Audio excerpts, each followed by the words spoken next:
When a male honeybee mates with the queen, his abdomen literally bursts open. An ultimate sacrifice so she can stockpile sperm for hundreds of offspring. But what if his body didn't give out? Could he survive and become a true king bee? Let's buzz into the bizarre genetics that make that impossible. First, not all social insects are ruled by lone queens.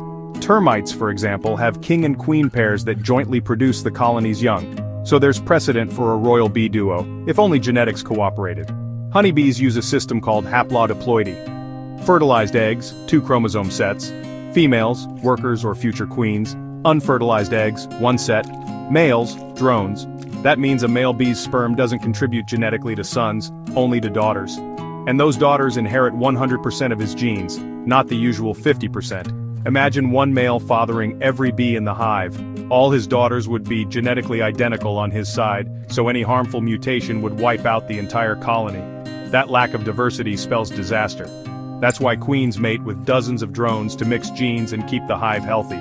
Even if we flipped the system, so fertilized eggs became males and unfertilized became females, a single king would still only father one sex. Females could reproduce alone, making the male irrelevant. No twist of genetics, no matter how wild, supports a permanent king bee role. What I learned today, honeybee genetics make a one queen, many drone system essential, no king bee ever.